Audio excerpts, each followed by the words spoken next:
नमस्कार दोस्तों, स्वागत है आप सभी का आपके अपने YouTube channel Shyam class study में। साथियों, आज की इस वीडियो में यूपी पुलिस भर्ती परीक्षा 2024, रेडियो ऑपरेटर भर्ती परीक्षा 2024 और एसएससी जीडी भर्ती परीक्षा 2024 में पूछे जाने वाले हिंदी के अति महत्वपूर्ण प्रश्नों का प्रैक्टिस सेट लेकर के आया हूँ। और मैं हिंदी के आपको लगातार प्रीवियस ईयर के प्रश्नों का प्रैक्टिस सेट करा रहा हूँ, क्योंकि प्रीवियस ईयर के प्रश्नों का प्रैक्टिस करने से ये होता है कि हमें पता चल पाता है कि पिछली परीक्षाओं में हिंदी के कैसे प्रश्न पूछे गए हैं और आने वाले समय में ये प्रश्न कैसे पूछे जा सकते हैं। तो प्यारे साथियों, आज के प्रैक्टिस सेट को पूरा करिएगा। प्रैक्टिस सेट को पूरा करने के बाद आपको अपना स्कोर ईमानदारी के साथ कमेंट बॉक्स में शेयर करना, बताने कि आपने हमारे इस प्रैक्टिस सेट में हिंदी में से कितने प्रश्न हैं जो सही किए और ये प्रैक्टिस सेट आपको कैसा लगा। प्रैक्टिस सेट पसंद आए तो वीडियो को लाइक कर देना। चैनल को आपने अभी तक सब्सक्राइब नहीं किया होगा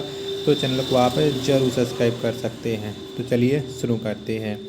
तो पहला 114 प्रश्न है आपके सामने कि निम्नलिखित प्रश्न में 4 विकल्पों में से उस विकल्प का चयन करें जो निर्देशानुसार परिवर्तन वाला सही विकल्प है। तो बच्चों ने खेल खेला, इसका आपको भविष्यकाल बनाना है कि इसका भविष्यकाल वाला कौन सा विकल्प हो जाएगा। तो ऑप्शन चारों आपके स्क्रीन पर शो हो रहे हैं। तो बच्चे खेल खेलेंगे, ये भविष्यकाल वाला हो जाएगा। 114 का आंसर ऑप्शन संख्या डी हो जाएगा। प्रश्न 115 है आपके सामने कि निम्नलिखित प्रश्न में 4 विकल्प दिए गए हैं, जिनमें से उस विकल्प का चयन करें जो दिए गए शब्द का सही स्त्रीलिंग शब्द है। यानी राजपूत का स्त्रीलिंग शब्द बताना है कि क्या हो जाएगा। तो राजपूत शब्द का स्त्रीलिंग हो जाएगा राजपूतानी। क्या हो जाएगा? राजपूतानी। 115 का आंसर हो जाएगा ऑप्शन संख्या ए। प्रश्न संख्या 116 है आपके सामने कि निम्नलिखित प्रश्न में 4 विकल्प दिए गए हैं, जिनमें से उस विकल्प का चयन करें जो दिए गए शब्द का स्त्रीलिंग शब्द है। यानी तपस्वी का आपको स्त्रीलिंग बताना है कि तपस्वी का स्त्रीलिंग क्या हो जाएगा। तो ये हो जाएगा तपस्विनी। क्या हो जाएगा? तपस्विनी। 116 का आंसर ऑप्शन संख्या ए हो जाएगा। क्या? ए। प्रश्न 117 है आपके सामने कि तलवार का बहुवचन बताइएगा। कि नीचे दिए गए शब्द का बहुवचन रूप वाला विकल्प पहचानिए। यानी तलवार का बहुवचन। तलवार का जो बहुवचन होगा वो हो जाएगा तलवार। क्या हो जाएगा? तलवार। 117 का आंसर ऑप्शन संख्या ए हो जाएगा।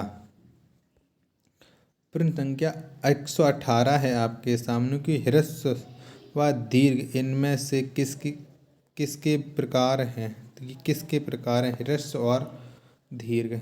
तो ये हैं स्वर के प्रकार। किसके हैं? स्वर के हैं। 118 का आंसर ऑप्शन संख्या ए हो जाएगा। प्रश्न संख्या 119 है आपके सामने कि इनमें से कौन सा ऊष्म व्यंजन है। तो कौन सा है इनमें से ऊष्म व्यंजन बताइएगा। तो 119 में जो ऊष्म व्यंजन है ये सीटी वाला सा है। यानी षटकोण वाला सा। सीटी वाला सा। 119 का आंसर ऑप्शन संख्या सी हो जाएगा। प्रश्न संख्या 120 है आपके सामने कि दी गई जोड़ियों में कौन सी जोड़ी सही संज्ञा व उससे बनने वाले विशेषण शब्द की है। तो कौन सा बताइएगा। 120 का आंसर क्या हो जाएगा। तो पक्ष पाक्षिक है, ये एकदम सही है। बाकी का प्रेम का प्यार ये गलत है। तो 120 का आंसर हो जाएगा ऑप्शन संख्या ए। अगला प्रश्न संख्या 121 है आपके सामने कि सर्वनाम वाले वाक्यों में लिंग का पता किससे चलता है। तो किससे चलता है बताइएगा। प्रश्न संख्या 121 का आंसर क्या हो जाएगा। तो सर्वनाम वाले वाक्यों में लिंग का पता चलता है क्रिया से। किससे? क्रिया से। 121 का आंसर ऑप्शन संख्या ए हो जाएगा।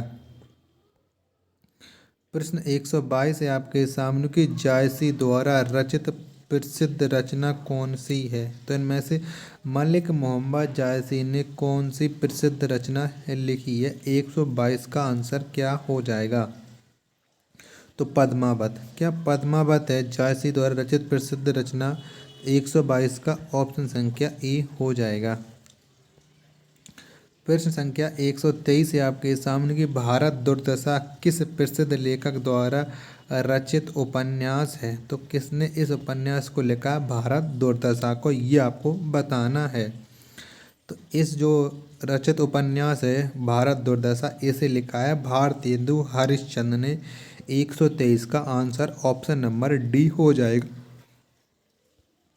प्रश्न 124 है आपके सामने की नीचे दी गई रचनाएं किस कवि की हैं? तो कौन से कवि की हैं? चिदम्बरा, उत्तरा, कला और बूढ़ा चांद पल्लव। तो ये कौन से कवि की रचना है, ये आपको बताना है। चारों ऑप्शन आपकी स्क्रीन पर शो हो रहे हैं, तो बताइएगा 124 का राइट आंसर क्या हो जाएगा। तो ये जो सारी रचनाएं हैं वो सुमित्रा नंदन पंत की हैं। इसकी सुमित्रा नंदन पंत की। 124 का आंसर ऑप्शन संख्या ई हो जाएगा। प्रश्न संख्या 125 है आपके सामने की सर्वेश्वर दयाल सक्सेना को किस रचना के लिए साहित्य अकादमी पुरस्कार दिया गया था? तो कौन सी रचना के लिए मिला था बताइएगा। ऑप्शन आपके सामने है। तो खूंटियों पर टंगे लोग। क्या खूंटियों पर टंगे लोग के लिए सर्वेश्वर दयाल सक्सेना को साहित्य अकादमी पुरस्कार मिला था? 125 का आंसर ऑप्शन संख्या ए हो जाएगा। प्रश्न संख्या 126 है आपके सामने की निम्नलिखित प्रश्न में 4 विकल्पों में से उस सही विकल्प का चयन करें जो दिए गए पद के उचित अलंकार रूप का सबसे अच्छा विकल्प है। तो यानी बताने कि इसका अलंकार रूप कौन सा है, कि काली घटा का घमंड घटा। तो इसका ये कौन सा अलंकार है? 126 का राइट आंसर क्या हो जाएगा? तो काली घटा का घमंड घटा, इसमें है यमक अलंकार। ऑप्शन संख्या ए इसका राइट आंसर हो जाएगा। प्रश्न 127 है आपके सामने कि निम्नलिखित प्रश्न में 4 विकल्प में से उस सही विकल्प का चयन करें जो रेखांकित शब्द के सही अव्यय के भेद हों। दरवाजे के बाहर कोई खड़ा है, तो इसमें कौन सा अव्यय है ये आपको बताना। 127 का आंसर क्या हो जाएगा?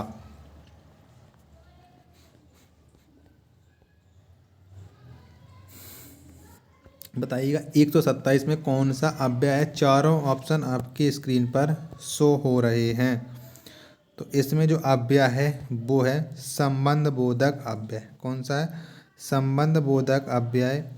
ऑप्शन संख्या सी इस प्रश्न का राइट आंसर हो जाएगा। प्रश्न संख्या 128 है आपके सामने की निम्नलिखित प्रश्न में 4 विकल्पों में से उस सही विकल्प का चयन करें जो अशुद्ध वाक्य के रूप का अशुद्ध वाक्य के शुद्ध रूप का सबसे अच्छा विकल्प है।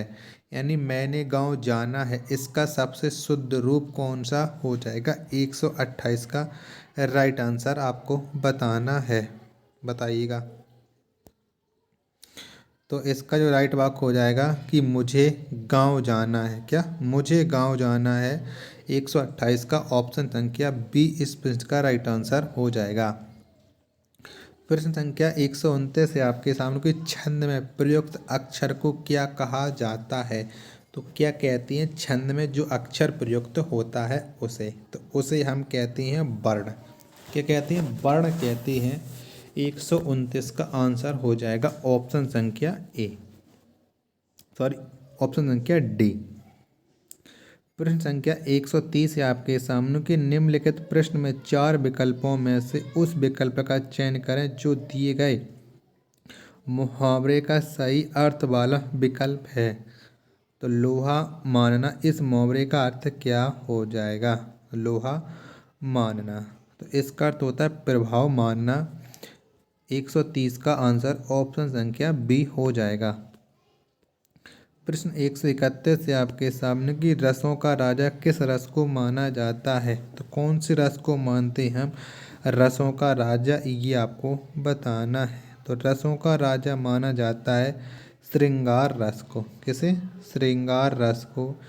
131 का जो राइट आंसर होगा वो हो जाएगा ऑप्शन संख्या बी इस प्रश्न का राइट आंसर। प्रश्न 132 है आपके सामने कि निम्नलिखित प्रश्न में 4 विकल्पों में से उस सही विकल्प का चयन करें जो निर्देशानुसार वाक्य परिवर्तन वाला सही विकल्प है। तो आप इस किताब को पढ़ें, इसका क्रम वाच्य क्या हो जाएगा? 132 का राइट आंसर आपको बताना है। तो इस किताब को आपके द्वारा पढ़ा गया ऑप्शन संख्या ए इस प्रश्न का राइट आंसर हो जाएगा। प्रश्न संख्या है आपके सामने 133 की किसी के द्वारा कहे गए वाक्य को ज्यों का त्यों लिखने के लिए किस चिन्ह का प्रयोग किया जाता है? तो कौन से चिन्ह का करते हैं? तो इसे हम करते हैं उद्धरण चिन्ह के द्वारा। 133 का जो राइट आंसर होगा वो हो जाएगा ऑप्शन संख्या बी। प्रश्न संख्या 134 है आपके सामने कि निम्नलिखित प्रश्न में 4 विकल्पों में से दिए गए शब्द के सही समास वाला विकल्प पहचानिए। यानी चंद्रशेखर का समास विग्रह कौन सा हो जाएगा, ये आपको बताना है 134 का आंसर। तो चंद्र है शिखर पर जिसके, ये हो जाएगा चंद्रशेखर का सही समास विच्छेद। 134 का आंसर ऑप्शन संख्या ए हो जाएगा। प्रश्न 135 है आपके सामने कि निम्नलिखित प्रश्न में 4 विकल्प दिए गए हैं जिनमें से उस विकल्प का चयन करें जो शब्द वाक्य का सबसे अच्छा एक विकल्प है। तो जिसका उत्साह नष्ट हो गया हो इसके लिए एक शब्द क्या हो जाएगा बताइएगा? 135 का आंसर। तो जिसका उत्साह नष्ट हो गया हो उसे हम कहते हैं हतोत्साहित। क्या कहते हैं? हतोत्साहित। ऑप्शन संख्या सी इस प्रश्न का राइट आंसर हो जाएगा। प्रश्न संख्या 136 है आपके सामने कि निम्नलिखित प्रश्न में 4 विकल्प दिए गए हैं जिनमें से एक शब्द दिए गए अनेकार्थी शब्द का एक अर्थ है, उस शब्द को चुनें। तो जलज का समानार्थी क्या हो जाएगा? तो जलज का अनेकार्थी आपको बताना, अनेकार्थी। तो इसका जो अनेकार्थी हो जाएगा वो मछली हो जाए। क्या हो जाएगा? मछली हो जाएगा। 136 का आंसर ऑप्शन संख्या बी इस प्रश्न का राइट आंसर हो जाएगा। प्रश्न संख्या 137 है आपके सामने कि निम्नलिखित प्रश्न में 4 विकल्पों में से उस सही विकल्प का चयन करें जो निम्न वाक्य का पूर्णकालिक क्रिया परिवर्तन वाक्य बताता है। तो बच्चों ने गृह कार्य किया, वे खेलने गए। तो बताइएगा कि इसका राइट आंसर क्या हो जाएगा? 137 का आंसर ऑप्शन संख्या कौन सा हो जाएगा? तो बच्चे गृह कार्य करके खेलने गए। 137 का आंसर ऑप्शन संख्या सी हो जाएगा। प्रश्न 138 है आपके सामने कि निम्नलिखित प्रश्न में 4 विकल्पों में से रेखांकित पद के उचित कारक को पहचाने की हे प्रभु रक्षा कीजिए। तो इसमें कौन सा कारक है? 138 का आंसर क्या हो जाएगा? हे प्रभु रक्षा कीजिए, ये है संबंध बोधन कारक। क्या है? संबंध बोधक कारक। 138 का आंसर ऑप्शन संख्या ए हो जाएगा। प्रश्न संख्या 139 है आपके सामने कि निम्नलिखित प्रश्न में 4 विकल्प दिए गए हैं जिनमें से उस विकल्प का चयन करें जो शब्द का सबसे अच्छा विकल्प है। तो पतन। बताइएगा इसका कौन सा विकल्प है जो सही हो जाएगा? बताइएगा। तो इसका सही अर्थ होता है पतन का मतलब होता है गिरना। 139 का आंसर ऑप्शन संख्या बी हो जाएगा। अगला प्रश्न 140 की निम्नलिखित प्रश्न में 4 विकल्पों में से उस विकल्प का चयन करें जो दिए गए शब्द का सही समान अर्थ वाला शब्द है। तो नाश का क्या अर्थ होता है? तो आप लोग जानते हैं कि नाश का अर्थ होता है तबाही। क्या होता है? तबाही। 140 का आंसर ऑप्शन संख्या ए हो जाएगा। अगला प्रश्न 141 आपके सामने के निम्नलिखित प्रश्न में 4 विकल्पों में से उस विकल्प का चयन करें जो सही विकल्प है। उपसर्ग शब्द की डॉट डॉट में लगते हैं तो कहाँ पर लगते हैं उपसर्ग, ये आपको बताना है। तो जो उपसर्ग हैं ये शब्द के आरंभ में लगते हैं। कहाँ पर? आरंभ में। 141 का आंसर ऑप्शन संख्या बी हो जाएगा। प्रश्न 142 से आपके सामने के निम्नलिखित प्रश्न में 4 विकल्प दिए गए हैं जिनमें से एक शब्द दिए गए शब्द का सही तत्सम रूप है।